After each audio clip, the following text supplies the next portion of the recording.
Bonjour, mon nom est Anne Perrault. Je suis bénévole pour le programme de littératie financière pour CPA Canada. Merci aujourd'hui de m'avoir invité à votre session « Les états financiers niveau avancé ».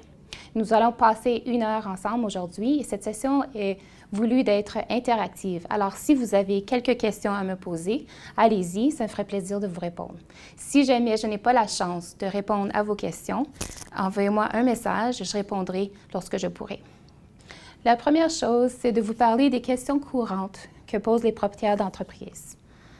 Les propriétaires d'entreprise se posent des questions comme « En quoi la comptabilité de trésorerie et la comptabilité d'exercice diffèrent-elles? Pourquoi notre bilan est-il si compliqué? Qu'est-ce que l'amortissement? Pourquoi les charges payées d'avance sont-elles des actifs? Alors, comment fait-on pour comptabiliser les actifs incorporels? Et que sont les bénéfices non répartis? Comment est-ce que le résultat par action est-il déterminé? Et qu'est-ce que le bénéfice hors exploitation? Il y a certains facteurs de complexité des états financiers. Entre autres, on distingue la comptabilité de trésorerie à la comptabilité d'exercice. Un événement dans une comptabilité de trésorerie est comptabilisé lorsque le paiement est reçu ou est effectué. Les ventes sont comptabilisées lorsque les paiements sont reçus. Les charges sont comptabilisées lorsque les factures sont réglées ou payées. Tandis que la comptabilité d'exercice, c'est un événement qui est comptabilisé au moment où l'opération se produit et non au moment où la trésorerie change de main. Les ventes, donc, sont comptabilisées lorsque le client s'engage à faire un achat, lors, par exemple, de l'initiation de faire la facture. À ce moment-là, le service va être livré. Les charges sont comptabilisées lorsque le coût est engagé. Bon nombre d'entreprises, à titre de vous donner un exemple, par exemple, on aurait les entreprises d'experts conseils ou de professionnels qui offrent des services. Eux autres, ils choisiraient la comptabilité de trésorerie. Par contre, une entreprise de fabrication ou qui détient des stocks choisirait la comptabilité d'exercice. La première diapositive vous présente un bilan de base. Il présente le bilan d'une société, un exemple d'une société XYZ. À la gauche, vous allez voir les actifs, donc les actifs à court terme, les immobilisations corporelles pour un montant total de l'actif de 100 000 $. À la droite, vous trouvez les passifs, donc le passif à court terme, le passif à long terme, les capitaux propres pour un total du passif et des capitaux propres de 100 000 $. À mesure que nous avançons dans la présentation, ce bilan se complexifie. La prochaine diapositive vous donne des exemples de facteurs qui augmentent la complexité des états financiers. Par exemple, dans les actifs, vous pourriez avoir des stocks de matières premières. Vous pourriez aussi avoir des produits en cours, des frais payés d'avance, de l'amortissement et aussi des écarts d'acquisition et autres actifs incorporels. Parmi les passifs, vous pourriez aussi avoir des charges courues, des cotisations sociales et aussi des emprunts à court terme, des emprunts à long terme. Et parmi les capitaux propres, il y a aussi les bénéfices non répartis. À mesure que nous avançons dans la présentation, évidemment, nous allons vous présenter combien les états financiers peuvent devenir plus difficiles. Alors, comme bénévole, ce que vous pouvez faire pour vous aider lors de la présentation, c'est demander à votre auditoire quelles sortes de matières premières ils font face à même leur entreprise. Par exemple, si vous avez un vignoble ou quelqu'un qui fabrique des vêtements ou autre chose, peut-être discuter de ce qu'ils font face à même les états financiers de leur propre entreprise. La prochaine diapositive vous présente un bilan beaucoup plus complexe. On a ajouté des actifs plus complexes à titre de stock, matières premières, produits en cours. Dans le passif, on a aussi ajouté des passifs plus complexes, tels des cotisations sociales, des emprunts bancaires. Et aussi, pour les capitaux propres, nous avons aussi ajouté l'avoir des actionnaires et les bénéfices non répartis. À ce moment ici, on vous présente des actifs plus complexes, donc les stocks. À même les stocks, qui peuvent être plus complexes, on a les matières premières, les produits en cours et les stocks de produits finis. Par exemple, auparavant, j'ai parlé d'un vignoble. Alors, les matières premières seraient les raisins. Alors, même les matières premières, si jamais ils n'ont pas fini le produit, ils vont s'afficher au bilan. Dans les produits en cours, on peut avoir une matière première qui n'est presque pas finie. Donc, c'est un degré d'achèvement différent de la matière première et du produit fini.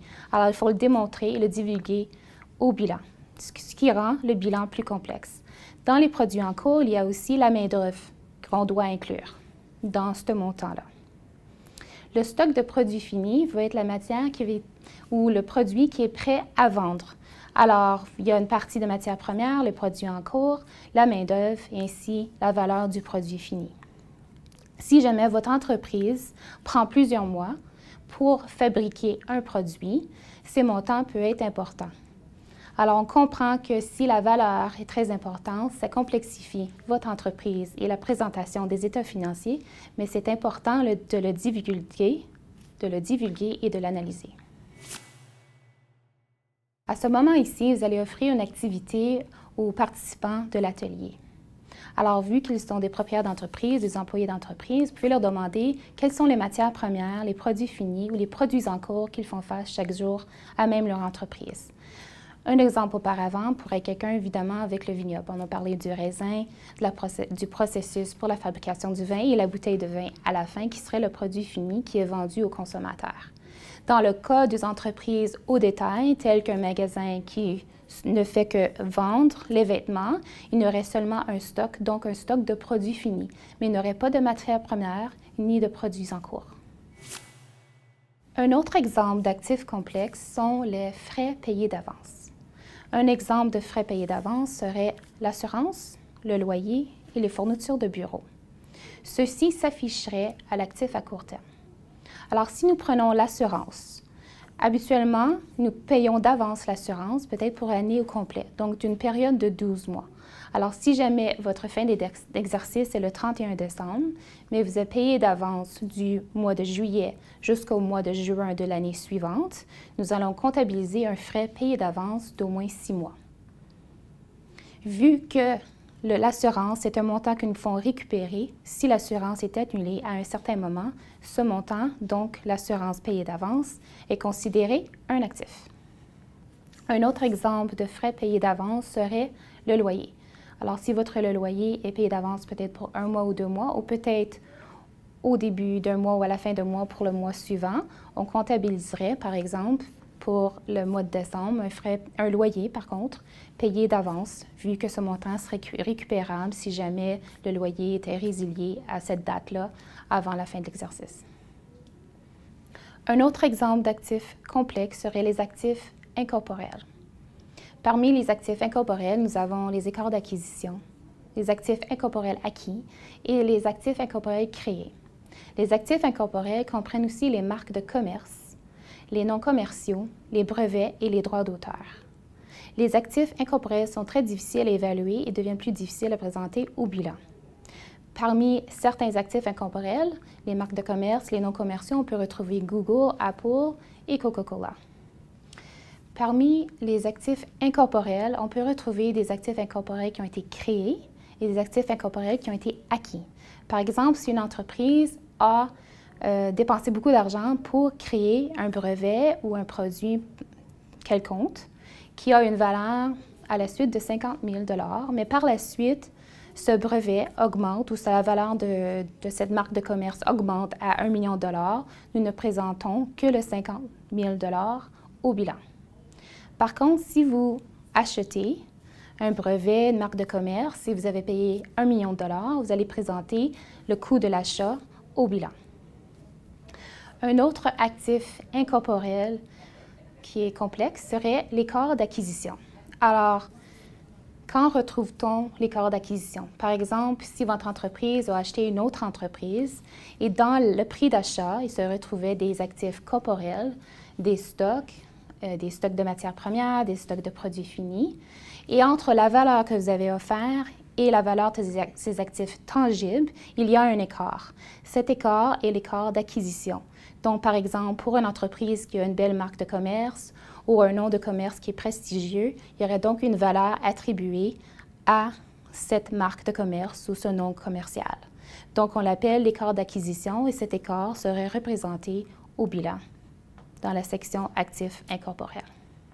Une autre chose à ajouter, c'est que les actifs incorporels sont difficiles à évaluer. Donc, il faudra procéder à une analyse détaillée à la fois du bilan et de la valeur de l'entreprise.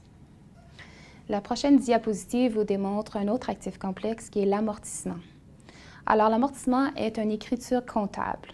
Ce qu'elle représente, c'est la diminution dans la valeur de certains actifs, par exemple les actifs corporels ou même les actifs incorporels.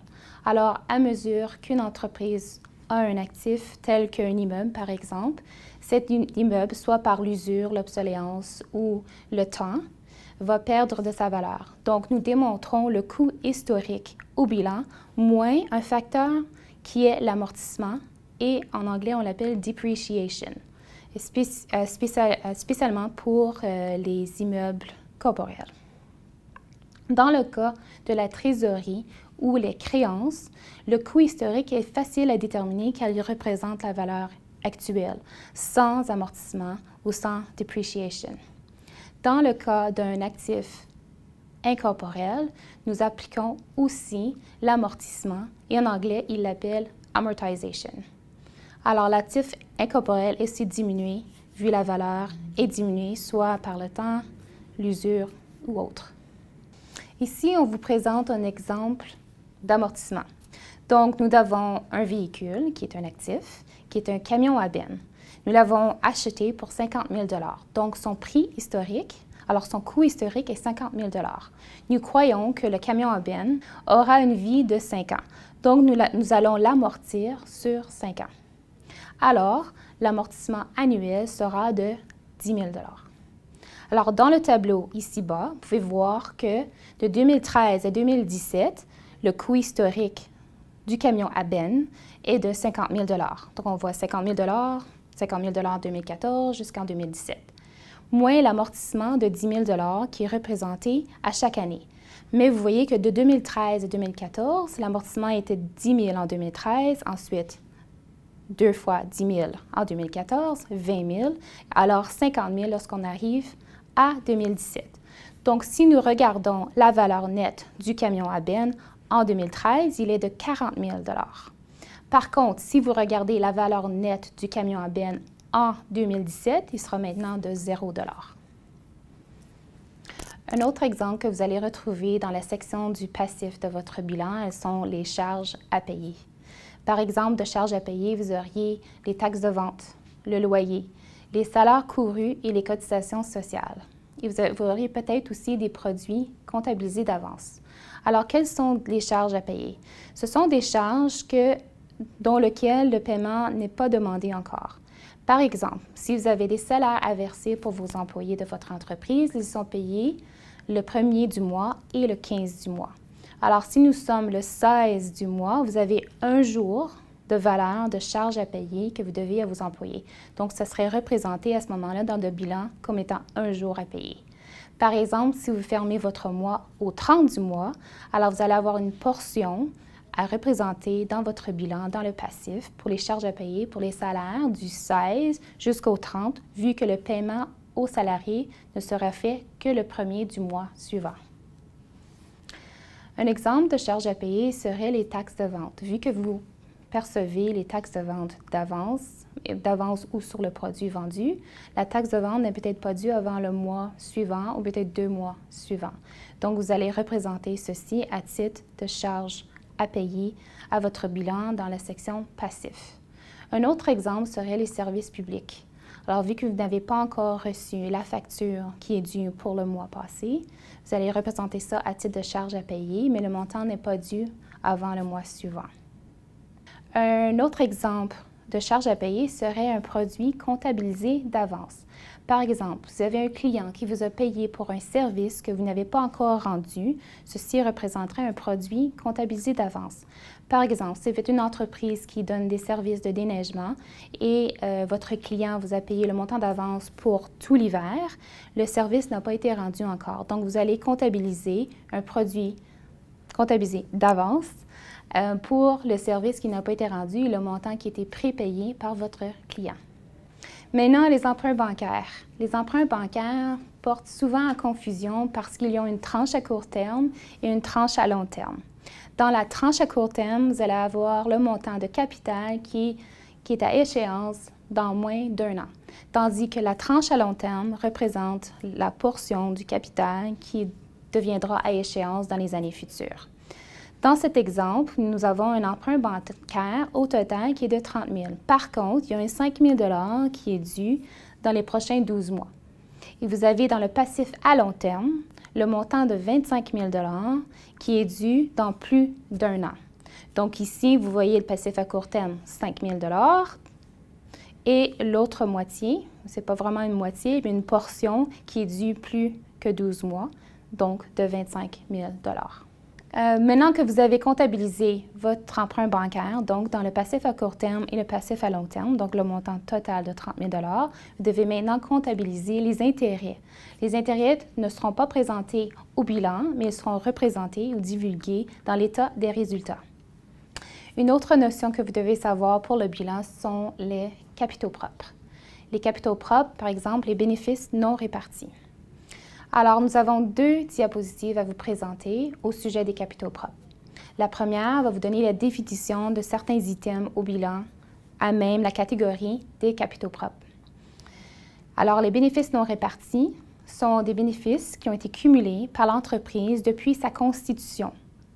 Donc, soit que ces bénéfices sont réinvestis dans l'entreprise, ou bien ils sont distribués à titre de paiement de dividendes aux actionnaires, et ainsi, ceci réduira les bénéfices non répartis.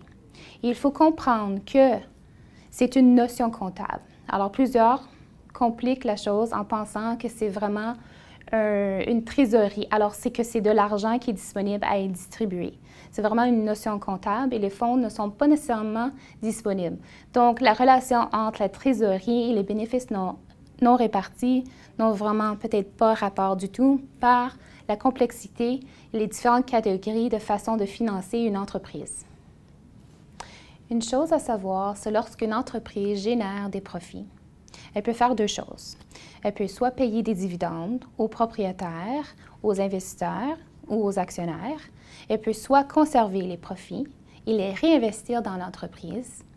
De cette façon, les profits qui sont conservés et réinvestis dans l'entreprise sont ajoutés aux bénéfices non répartis.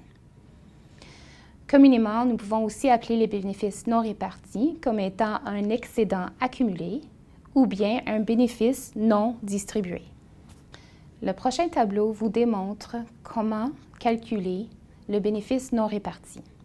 Donc ici, les bénéfices non répartis de l'exercice en cours sont calculés en ajoutant le bénéfice net au bénéfice non réparti de l'exercice précédent. Donc, par exemple, dans cet exemple, nous avons un bénéfice non réparti de 15 000 $. Ce 15 000 $ est ajouté en additionnant le 10 000 $ du bénéfice non réparti de l'année auparavant aux 10 000 $ de bénéfice net pour obtenir un bénéfice non réparti de 15 000 $ en 2016. La prochaine diapositive vous explique comment les charges hors trésorerie sont présentées dans l'état des résultats. Alors, pourquoi y a-t-il une différence entre le bénéfice net et les flux de trésorerie? Alors, par exemple, dans la comptabilité d'exercice, le bénéfice net est généralement déterminé selon la méthode de comptabilité d'exercice. Donc, cette méthode, on représente les produits et les charges, ou les charges, sont comptabilisés dans la période à laquelle ils se rapportent, plutôt qu'au moment des rentrées de fonds, comme la comptabilité de trésorerie. Ainsi, si vous avez fait appel à une entreprise pour faire le ménage de votre bureau en décembre, vous n'avez pas réglé cette facture, mais vous l'avez réglée en janvier. Vous allez donc comptabiliser la charge en décembre. Certaines charges de hors trésorerie seraient par exemple lorsque votre bénéfice net inclut généralement des charges comme l'amortissement et l'amortissement des immobilisations corporelles et aussi l'amortissement des immobilisations incorporelles. Alors, cette charge est considérée comme une charge hors trésorerie. Il n'y a aucune incidence sur le flux de la trésorerie. Dans certaines diapositives auparavant que nous vous avons présentées, on a parlé de l'amortissement des immobilisations corporelles et des immobilisations incorporelles. On vous a aussi dit que pour L'amortissement, celui-ci, serait représenté dans l'état des résultats et non dans le contexte du bilan. Donc, votre bénéfice net tiendra compte de la charge d'exploitation qui est l'amortissement, soit l'amortissement pour les immobilisations corporelles et les immobilisations incorporelles. Alors, cet amortissement réduira le bénéfice net de votre entreprise. Bon nombre d'investisseurs et de propriétaires d'entreprises croient que le bénéfice d'exploitation et non le bénéfice net est un indicateur clé pour déterminer le succès de leur entreprise. Bon nombre d'investisseurs et de propriétaires d'entreprises préfèrent prendre le bénéfice d'exploitation au lieu du bénéfice net. Pourquoi? C'est parce que le bénéfice d'exploitation est un indicateur clé du succès de l'entreprise parce qu'il ne tient pas compte de l'amortissement, qui est un coût qui représente l'usure d'une entreprise et non pas une vraie charge. Certains facteurs peuvent ajouter à la complexité de l'état des résultats. Par exemple, il y a des activités qui sont des activités hors exploitation, telles que les intérêts débiteurs, des produits non récurrents, des charges non récurrentes et des impôts sur les bénéfices. Les activités hors exploitation seront différentes d'une entreprise à l'autre. Par exemple, les intérêts débiteurs font partie des activités hors exploitation parce qu'on estime que les décisions au sujet de la structure du capital, comme le recours à l'investissement auprès des propriétaires, sont des décisions d'affaires individuelles qui ne sont pas considérées comme des activités d'exploitation. Un autre exemple sont les impôts. Les impôts font partie des activités hors exploitation, car ils ne correspondent pas à la définition d'une activité d'exploitation. Et aussi parce que les taux d'imposition peuvent varier d'un pays à l'autre ou même d'une province à l'autre, comme au Canada. D'autres activités hors exploitation nous font mentionner les activités non récurrentes ou exceptionnelles de l'entreprise. Un exemple serait une entreprise qui vend un actif à profit, comme une pièce d'équipement usagée. Alors, ce profit serait présenté dans les produits hors exploitation, étant donné que la vente d'équipement est une opération sortant du cadre normal des activités. Un autre exemple serait une entreprise qui a des charges exceptionnelles, comme une réduction de la valeur de stock parce qu'ils sont désuets ou des frais juridiques inhabituels. Ou elles peuvent aussi perdre de l'argent à la suite de la vente d'un actif. Elles donc comptabiliseraient, elle étant l'entreprise, ces éléments en tant que charges et pertes hors exploitation. Dans notre exemple au tableau, nous avons également inclus une perte. Une perte qui pourrait découler des coûts de fermeture d'un bureau au titre des activités abandonnées. Cette diapositive vous explique maintenant le concept du résultat par action. Vous allez voir le petit tableau en bas de la diapositive. Nous allons parler du résultat par action. Lorsque les investisseurs ou les actionnaires investissent dans une entreprise, ils deviennent actionnaires car ils reçoivent des actions de cette dernière en contrepartie de leur apport, soit financier ou autre, à l'entreprise. Les investisseurs, comme j'ai dit, deviennent des actionnaires, donc parce qu'ils détiennent des actions de l'entreprise.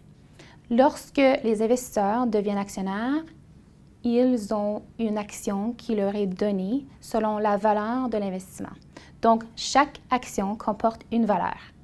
Dans le cas d'une société à capital fermé, la valeur de l'action peut correspondre à un prix convenu.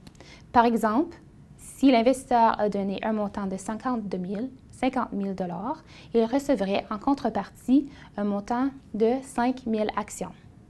Tandis que dans le cas d'une société à capital ouvert, la valeur de l'action n'est pas un prix convenu, mais est déterminée par la bourse. Donc, dans l'exemple que nous avons parlé, les actionnaires ont investi 50 000 En supposant que 5 000 actions ont été distribuées aux actionnaires, chaque action vaut 10 Alors, 10 pour chaque action, donc 5 000 actions, donc 50 000 d'investissement. Cette diapositive représente un exemple de calcul du résultat par action, communément appelé aussi RPA. Le résultat par action est une mesure de la rentabilité de chaque unité de placement. Donc, on désigne, pour obtenir le résultat par action, on divise donc le bénéfice net. Dans ce cas ici, il était de 32 000 $.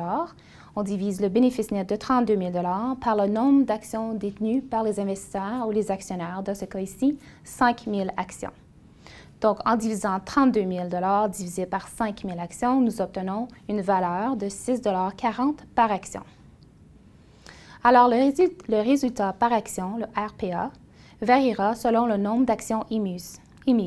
Si nous avions distribué 50 000 actions à 1 $ l'action, au lieu de 5 000 actions à 10 $ l'action, notre RPA aurait été de 0,64 sous, ou 64 sous, excusez-moi, à l'action. Pour cette raison, c'est vraiment difficile d'utiliser le résultat par action ou le RPA comme outil de comparaison des entreprises. Il vaut mieux l'utiliser pour analyser les tendances au sein d'une même entreprise. Nous voulons vous suggérer certaines ressources à utiliser. Parmi les documents disponibles chez CPA Canada, nous avons un glossaire et nous avons aussi des listes de contrôle pour la mise en œuvre. Notre présentation est maintenant finie. Si vous avez quelques questions, ça me ferait plaisir de les répondre.